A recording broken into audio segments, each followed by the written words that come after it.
Bismillahirrahmanirrahim. Assalamu alaikum, dear students. You are welcome to my YouTube channel Intermediate Chemistry by Sumaira Mumtaz.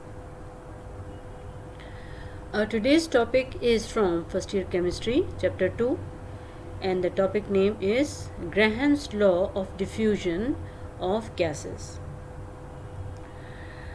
Topic को discuss करने से पहले हम थोड़ा सा एक्सप्लेनेशन देख लेते हैं कि डिफ्यूजन होता क्या है. Diffusion means spreading of particles और मॉलिक्यूल्स, यानी कि मॉलिक्यूल्स या पार्टिकल्स का फैल जाना, और flow of molecules from higher concentration to lower concentration,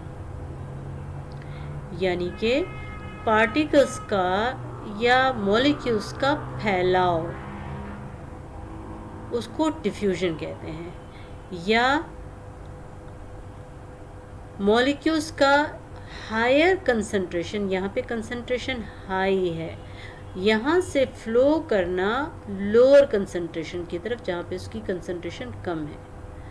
तो डिफ्यूजन का मतलब क्या है कि flow of molecules from higher concentration to lower concentration is known as diffusion. अगर हमारे पास गैसेस हैं, दो डिफरेंट टाइप की गैसेस हैं. एक गैस ऐसी है कि जिसका अमाउंट कम है, जिसके मॉलिक्यूल्स कम हैं, तो उसका डिफ्यूजन जल्दी हो जाएगा.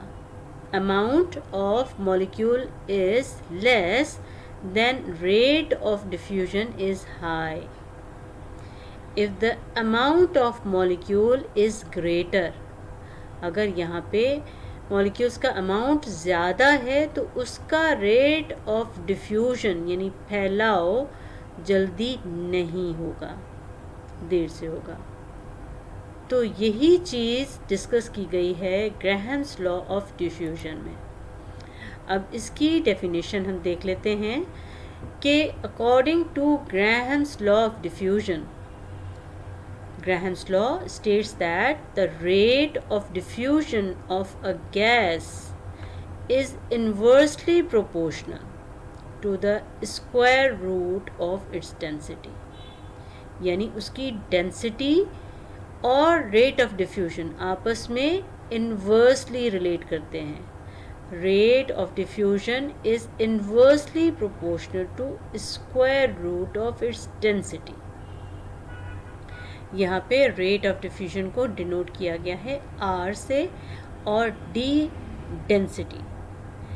If we replace this sign of proportionality then it will replace with K, that means constant. R is equal to K upon square root of density. अगर हम K को सेपरेट कर दें तो रेट ऑफ डिफ्यूजन यानी R multiplied by square root of density, ये इस तरह से हो जाएगा. Rate of diffusion multiply density is equal to K. If R1 and D1 are rate of diffusion and density of gas 1, then R1 multiply D1 is equal to K. And if R2 and D2 are rate of diffusion and density of gas 2, then R2 multiply square root of density D2 is equal to K. अब यहाँ पे R1 multiply D1 is equal to K, K के equal है, और R2 multiply D2 ये भी K के equal है. तो यहाँ पे ये दोनों इक्वेशंस एक दूसरे के इक्वल हो जाएंगी. तो इसको हम इस तरह से लिख सकते हैं कि R1 multiply D1 square root D1 is equal to R2 square root D2. अब हमारे पास ये एक इक्वेशन आ गई. उसके बाद हम रेट्स ऑफ डिफ्यूजन को सेपरेट करते हैं और डेंसिटीज़ को सेपरेट कर देते हैं. R2 यहाँ से निकल के यहाँ आ जाएगा तो यहाँ पे आके डिवाइड हो जाएगा. R1 अपॉन R2 और D1 यहाँ से इस साइड पे आ जाएगा, तो यहाँ पे डिवाइड हो जाएगा, डिवाइडेड बाय D1 हो जाएगा। तो ये कुछ इक्वेशन हमारे पास इस तरह की आ गई कि R1 divided by R2 is equal to square root of D2 divided by square root of D1।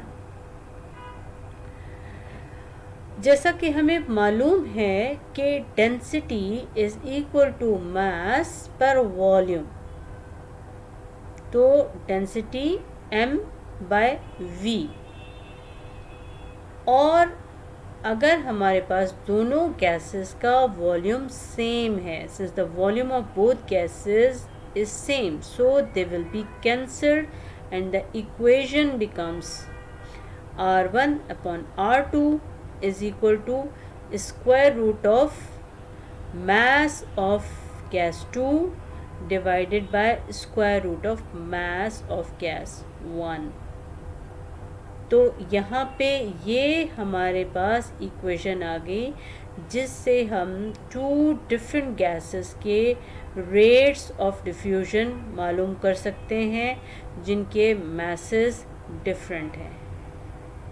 ये हमारे पास जो इक्वेशन है ये rate of Graham's law of diffusion, जिसमें दो गैसेस के रेट ऑफ डिफ्यूजन को कंपेयर किया जाए, वहाँ पे हमारी ये इक्वेशन अप्लाई होगी।